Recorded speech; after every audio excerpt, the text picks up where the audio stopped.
If you are looking forward to starting something that is going to stand the test of time, make sure it is something that people need. Make sure it is something that it is geared towards solving a pivotal problem.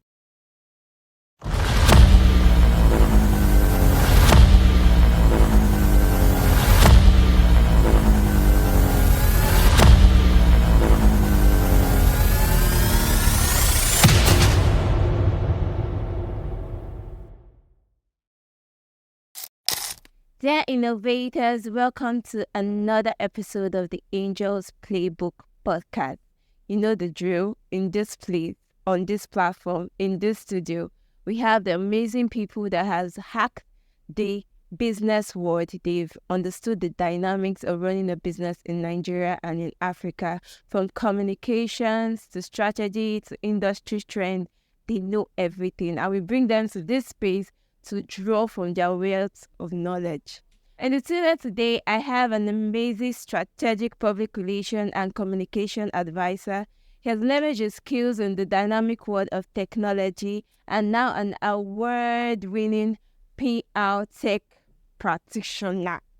Let's welcome to the studio Mr. Ifeoluwa Ariyo-Agbaje. I not spoil the name. Let me not spoil this name. Thank you for sitting down with me today. Thank you. Today, before we go into the details, because today we're going to be talking about the technological landscape in Nigeria to understand the dynamics of how tech is working in Nigeria. But I like to do small amable, it's more gist, insider gist. How did you navigate your career to get to this point of, tech PR? Okay, thank you so much again for having me. Interesting question. When I look at how far I've come today in my career progression, I think it's a story of resilience, a story of someone who was determined, to achieve great things. I studied history and international studies. Yeah, so there was nothing related to tech in my educational pursuit at the early stage, and after then I went on to co-found the Babcock International Model United Nations. That was actually where I got my hands dirty to learn the nitty-gritty of strategic communications, public relations, media relations, and the likes. And that has been ongoing for nearly a decade. And afterwards, I had to take on a full-time job in the corporate space. But before I got in the corporate space, I went into the development space, in the NGO space, working on different social impact projects with different donor organizations. Then also leaving that space, getting into the venture capital, private equity space. Then also now getting into Healthtech, getting into Fintech. Yeah, so that's been... You've got very go round. And then the strategic communications field is so very interesting because it's basically any industry you find yourself is just translocation of ideas. It's practical in this industry. Is what you take into the next industry and you just apply it, just plug and play essentially. And that's just as long as you know the basics, the foundation, strategies, knowledge, principles that guides communications, public relations, and how you relate with media, stakeholder engagement and management.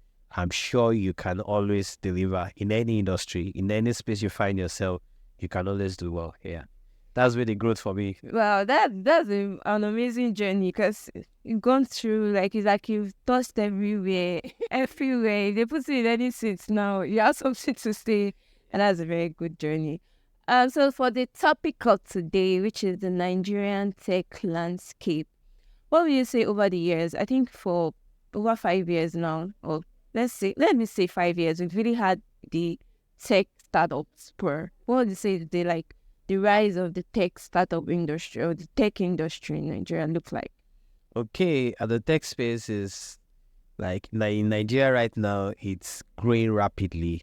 You see a lot of innovative tech-enabled product-led organizations, startups coming up, springing forth every day. In fact, in Africa right now, Nigeria continues to stand strong amongst every other countries, every other nations, also driving technological innovations and advancement. it's been quite interesting to see how it has evolved over the last 10 years. You could see a lot of companies, startups that have also evolved from early stage startups. You've seen them evolve into unicorns within the last decade.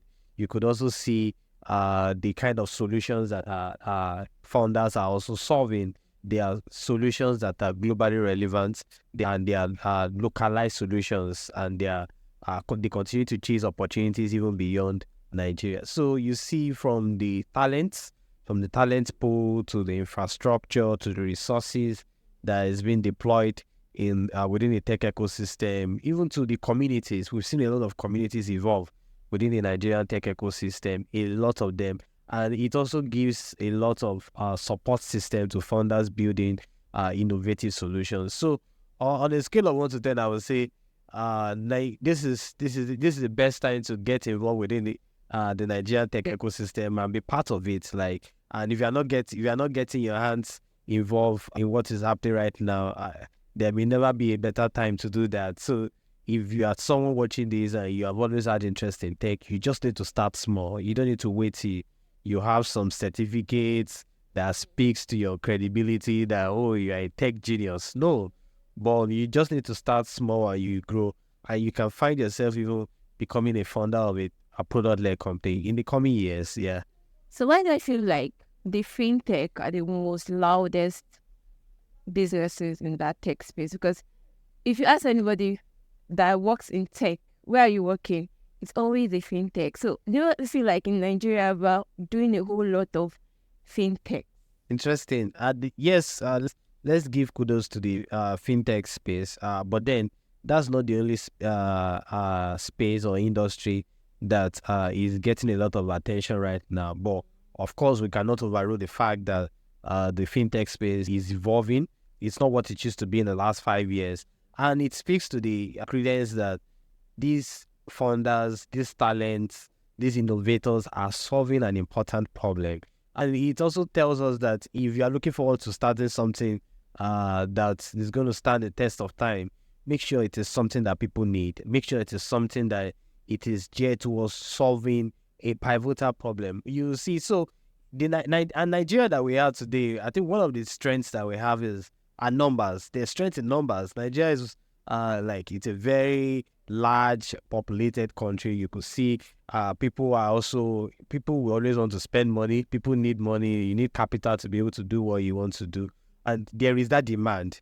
There is demand for financial services, financial solutions, and these are things that everybody needs in their day-to-day activities. So, of course, you can never, if a fintech startup should emerge today, the market is quite huge. The market is so large for everybody to play in. Just make sure whatever solution you are profiling, it is geared towards a problem that is very relevant right now. And even in the face of adversity, you can still see opportunities. Let's give credit to the Nigerian founders and entrepreneurs that are really solving pivotal problem within the fintech space. But aside of the fintech, there are other industries like you have the HR tech, now you have logistics, you have e-commerce, you have Healthtech, even most recently you have PR tech, you're also coming forth. So there are a lot of industries coming up right now, and I think it's a good one for the Nigeria ecosystem and the African startup ecosystem at large. So are you feeling that the other techs are not really pronounced, or are they not putting it in our face what they are doing? Because I feel like they're just slow. Yeah, so they are doing remarkable work. It's just like the point is that they are still evolving, Okay, and they are gradually getting the attention that they deserve. They are getting the attention of investors. They are getting the attention of angels. They are getting attention of different donor organizations that are also interested in such innovative solutions that they are profiling. Even accelerators, incubators, support within the venture capital firms, they are getting such attention. But of course, perhaps not directly related to how the fintech guys are also getting that. But we could see there were reports that were released last year about industries that got, and you could see how everybody tried to, get their own chunk of that entire cake, the funding cake essentially. And I think it's quite impressive. They are evolving. Is it fast paced? Yes, it may not be as fast as we want it, but trust me, they are gradually getting the attention they deserve. Yeah. Okay, so what about opportunities for, you were talking about investors' attention. So what opportunities are there for the investor, and what opportunities are there for the startups? So what is that platform where they marry? All right. So most of the venture capital firms, private equity, angel investors, they always have things that are priority to them, what they typically support. Some of them they are very, very much interested in funding female-led organizations. Some of them are after funding initiatives that are aligned with their interests essentially. And you see that some perhaps I've not really seen male. They don't mind. Male founders are dominating everywhere though. But some that are female founders, they are different agnostic essentially. So it's important for startups to align their priorities to make sure that the funders, donors, or venture capital firms, they are talking to angels, they are talking to the thesis, the investment thesis of these VC firms aligns with what they have set out to do. If there is no alignment, if there is misalignment, they're going to have problem in the long run, and that's not what we want within the ecosystem. We want you to be able to look for people that are, and that's why you'll be able to grow with such funders. And you've seen a lot of startups get funded in their early stage, and subsequent rounds they are still being funded by the same VC firms that funded them earlier on. It shows that there is that alignment, and the venture capital firms, the VCs, the angels that invested in them, they were so much. It was beyond the checks that they wrote. It was beyond the checks. They were very, very concerned about how they were going to grow their venture, how they were going to see how these startups will get to that goal that they've set for them, the ambitious goals. And again, it's always interesting to see a lot of startups in Africa being very, very ambitious. I think that's been the drive that steered their excellence and success and made them competitive and stand tall with big guys in San Francisco, Silicon Valley, abroad, and they are playing in the right space essentially. So I think about last year we had a list of startups that got funded and now they are bankrupt or closed down. So what's the issue with that? Because some of them go internationally, get funded, and come back and they die off. So the question he asked is a very interesting question. So startups that successfully raise and months down the line they go into extinction, it is a very serious issue because it's a precedence that has been set, and it can be a blockade for even some other startups coming behind, which every founder or entrepreneur out there should also be very careful about. Whatever precedence you set today, you may be creating more opportunities for those coming behind, or even blocking opportunities for them. And we don't want such blockade within the startup ecosystem. It also speaks to the credibility of the funders, the owners of those ventures, enterprises, essentially, how accountable they are about how they use resources at their disposal. Also, I don't want us to really talk about the climate, even though, yes, it's also a contributing factor, what the climate, funding climate is, if it is friendly at this time, or there's a crunch. But then, these guys have just raised, and few months out the line, so we cannot really attribute it to lack of funds. It's just a lack of accountability. And also, it also questions the kind of early stage funders for those enterprises. Perhaps they didn't do their due diligence well at the point of funding. So that's why you see that before some VCs, angels, before they write you a check, they want to even see they'll do proper due diligence on you. Is there any potential of exit? Even beyond exit, are you actually solving a problem? Are you solving a problem? Are you meeting a need? Is this required? It can be a good tech solution, but is it going to get traction? So are you going to achieve remarkable growth over a period of time? So these are some, and they also look at the pedigree of the founders themselves. What have you done in the past? Have you done something similar? Have you been in the space? Do you have subject matter expertise? These things are very critical. They look at your trajectory over the years. So before somebody runs down a company and the company is no longer in a station, you also want to find out what has been their past, what is the culture of that particular enterprise, what are the internal factors that contributed to that. They are both internal and external, and then we also try and see how we can provide the necessary support for everyone so that we don't experience such within the space again, because it is not good. It's not good for business. It's not good for the ecosystem. We need more enterprises thriving that are solving real problems, and they're addressing these problems. They're using technology to drive these innovative solutions. Let's go at the Nigerian ecosystem, tech ecosystem. What are the challenges that these tech startups are facing in Nigeria? There are a lot of challenges. In fact, these challenges, they are not just relevant to the tech companies themselves, but they are national challenges. The national question you asked. Yeah, you see, electricity is a challenge, infrastructure, talents, all these things put together. But again, it shows the resilience of the Nigerian entrepreneurs, and it also shows that there is a problem.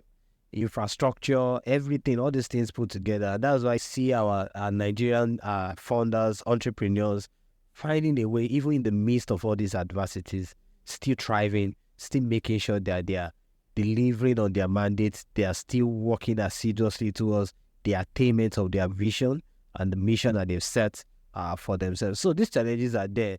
We shouldn't dwell more on the challenges. We should dwell more on how do we find lasting solutions to this, or how do we continue to adapt within this present state and continue to scale up till we get a desired result. But I think kudos should be given to Nigerian founders thriving in this climb, with the cash crunch, with lack of infrastructure, with lack of friendly regulatory policies that can make such startups within the space thrive, or outdated policies. We've seen there are some that are outdated. When you talk about regulations, there are policies that are outdated that will stifle the growth of startups. There are some that are not friendly, and why some are friendly. So there's need to look at how the startups can continue to thrive even in the midst of the challenges and the setbacks that are very, very glaring.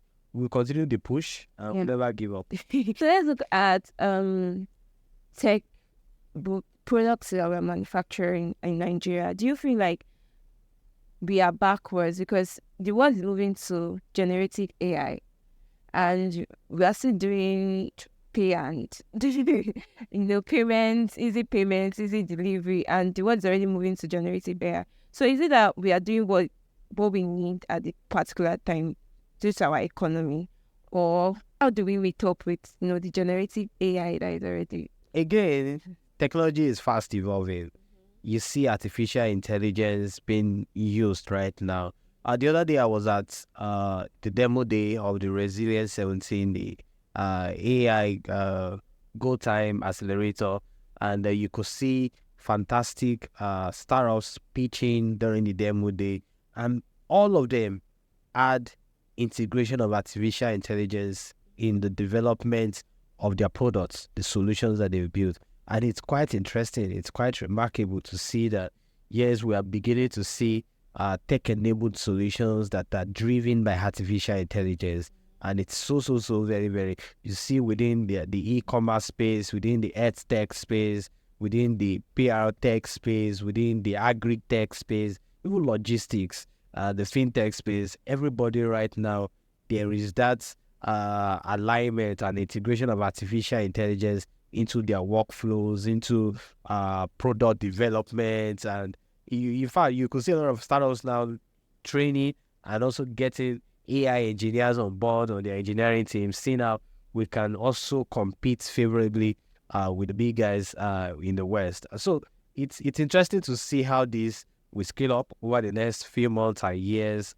Artificial intelligence is a welcome development. We need to see how we can maximize its potentials towards solving localized problems that are globally relevant, essentially. The communication in the tech space, do you feel like other tech industries are communicating their value proposition well, or what they're doing? Do you feel like we understand? Because it's very difficult to see somebody that will just distinctively distinguish between this tech, that tech. Oh, this. If I tell somebody to tell me tech apps, they'll call more Fintech products than an Edtech and than a Healthtech. So they feel like the Healthtech, the Edtech, the Agrotech, they are communicating, or they are not big enough to be loud. All right. So again, what you have just asked is in respect to storytelling. Yes. How are companies telling their stories? And I'm going to be very practical, and I'm going to be using a company that is so very dear to me as a case study. I'm talking about Vesti. I work with Vesti. I lead the partnerships and communications team. And at Vesti, we knew that we wanted to tell stories about what we're doing. We knew that we were solving an important problem.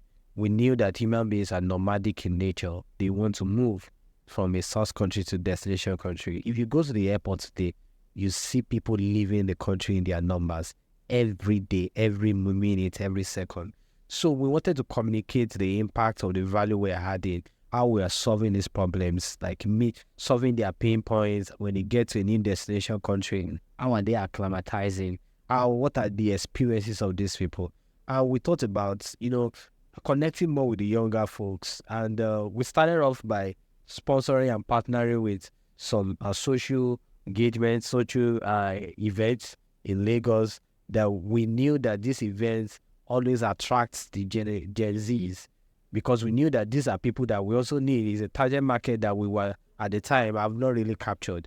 So we did that for a while, and we had to go back to the drawing board again to look at that strategy. How do we still get into the faces of these people?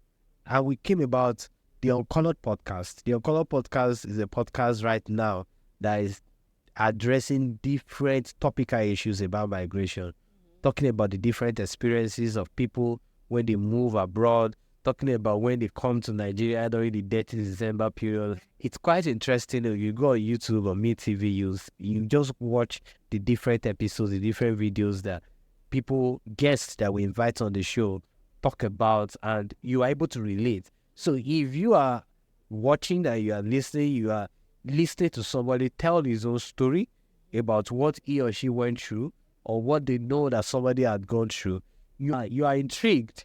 You are keen on finding out what company is behind this, and you find out it's Vesti that is behind it.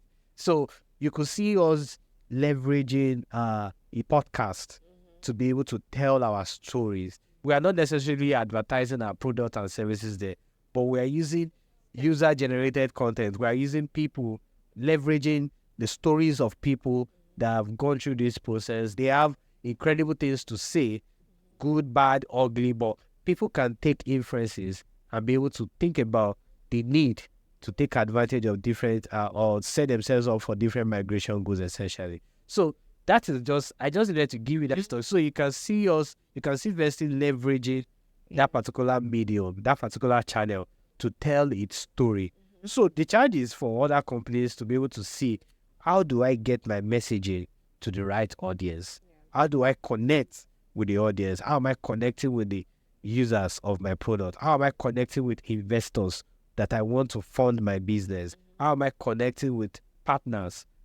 So it's not just about pushing on social media. It's not just about publishing press releases. It's not just about but how are you telling impactful stories about what you're doing? So I think that is the direction that we all need to look at, communicating the impact of different companies, different tech-enabled companies, essentially. Yeah, so you like storytelling, incorporate storytelling into your message. Absolutely. That's good. So I wanted to ask a study, and I really think about Vesti. You don't talk about Vesti, and that's like an amazing stuff, because you tell brands these days to be like, invest in storytelling, and it goes beyond the trend, because I feel like a lot of startups now, they just want to trend. And you know, it's people that, okay, you trended or you are now in the face of people. So what is the sustainability measure that you are putting in this publicity that you've created? Because by the time you trend and I just know you for this, what is now the messaging? What is the story that you are going to keep me hooked on? And it's very difficult to get startups, especially in that tech space, to do that. So when you say storytelling in the tech space, what kind of structure? Is it product specific? What kind of thing can I associate myself for sustainability, so for me to tell the same story over the years? So what kind of advice would you give to a startup in the tech space to niche or to draft his storytelling? So when selling a product, you don't need to put the product, you don't need to like put too much attention on that product. You need to put attention on what is the dream, what is the end point. When I use this product, what is that? What's the results? What's the outcome? That's what the target audience wants to hear. Like, wow, this is the end point of this, and they're able to take advantage of that. That's when you have conversion on any of your product and services that you're selling and pushing out. So it's important that we tell these stories. For us on sustainability, like again, back to the case study that I used with Vesti and the Uncolored podcast, for us, we leveraged both internal resources and external resources. So shout out to Red Lantern Media that supports and partners with us to be able to deliver on that mandate, to ensure that we continue to tell better stories. So you could leverage such infrastructures, such resources internally and also externally to be able to deliver on that. And it's cost effective. It's something that I believe, I'm not saying you should not go and do podcast. It's a channel that we saw that was going to help us to be able to drive our goals. This year alone, we have set to achieve to serve 1 million customers. How do we serve those 1 million customers? We need to be in their faces. Yeah. We need to communicate the impact. We need to tell our stories better. We need to get user-generated content that speaks to what exactly we are doing, what problem we are solving, essentially. And that's what Vesti is doing. And that's what I think every company should also take a cue from. Yeah. Oh, thank you so much, Mr. Ifeoluwa, for sitting down with us today to understand, communication in the tech space and, what Nigerian tech space looks like. And we've seen that there's so many investment opportunity in this space. So if you have your money and your idea, troop in, come in now. This is the best time to come in. And if you want to know more information about, PR in tech PR, you can reach out to him on LinkedIn. His name will be somewhere on the screenshot. Reach out to him on the street of LinkedIn and, have a one-on-one conversation. Trust me, you will not regret it. So any last words for our viewers? All right. I think my last words would be these. It's very challenging out there. Building for that new building. I'm talking about founders that are always looking for next problem to solve. Interestingly, in this part of the world, we've seen a lot of founders successfully fund a venture and move on to another venture. Like you could see that doggedness. So it can be quite challenging. Sometimes one question I used to ask my CEO, my co-founders is, what keeps you awake at night? Like, because it also helps me to be able to deliver on my own work, who is constantly looking for how to tell the story and tell how well we are building our product and how we are serving our customers. So the word for me, for anyone listening and watching is, regardless of whatever challenges you're going through, regardless of whatever setbacks you're going through, perhaps you're trying to raise funding and you're not getting introductions, back channeling, you need to increase the number of investors you're talking to per time. You need to expand your social capital.